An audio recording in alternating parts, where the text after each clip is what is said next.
guys? Happy Friday, and I'm back outside. And before we start today, I just wanted to say, I'm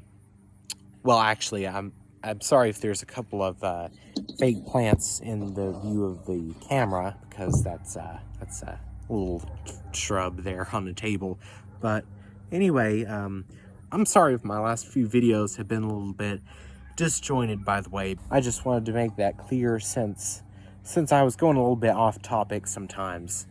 And today we'll start off more smoothly with this aptly named entry called the Trinity. So let's take a look at it.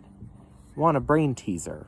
How can someone be three people and three people be someone, and the three parts are completely inseparable yet completely distinct? The Trinity, Father, Son, and Holy Spirit, is an entirely confusing subject. We know God is one God, a single, omnipotent, omnipresent God, who created the world and saves us. Yet we also know God the Father, Jesus the Son, and the Holy Spirit that lives in us all also exist. So how is it that we recognize three different entities as being God, but still claim to worship just one God? It is very hard to understand the Trinity because there is nothing like it in this world. We can imagine a fruit which has seeds, meat, and skin, and say that is what it must be like. But we can cut open an apple and slice off the skin and remove the seeds and make everything separate. But God cannot be separated. God has always and always will exist. If we can't explain the Trinity, are we wrong? Does God not exist this way? God does exist as three in one. Let the Trinity be evidence of God's glory and might. Ascribe power to God. His majesty is over Israel, his power among the clouds. Psalm 68:34. Okay, so that's that one. And,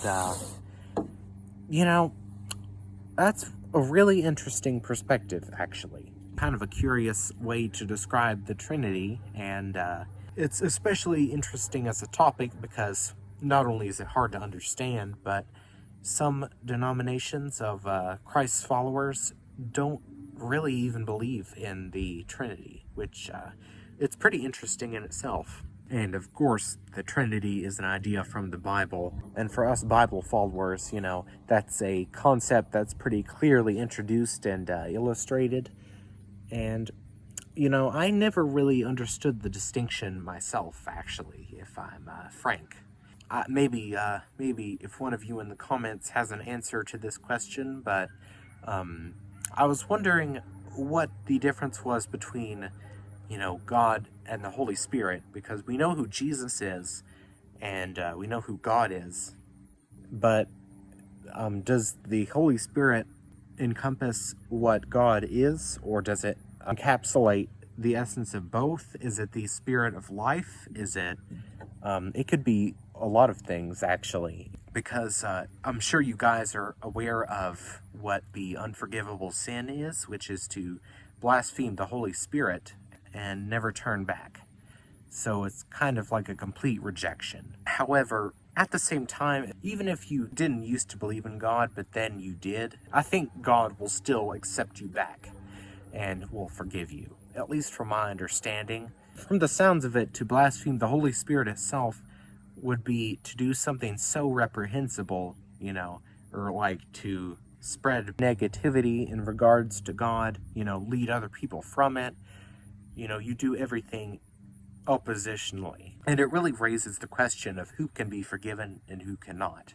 Of course, that's something the average person wouldn't need to be concerned about, but at least in my opinion. But, you have God, which, especially in the Old Testament, was described as being a very judgmental figure. And then as, when you have Jesus, you have the more merciful figure. And then you have the Holy Spirit, which captures the essence of God. I think that's what it means, but I don't know. I could be wrong. So this is more of an inquisitive entry in here. And really, I didn't give many answers or advice in this one. I apologize for that. This fruit analogy was just kind of interesting. But thank you guys for listening and for this whole week, in fact. It's been pretty busy and pretty chaotic, so I suppose that was kind of reflected in my videos. Sorry if it was, but thank you guys for sticking in there. And goodbye.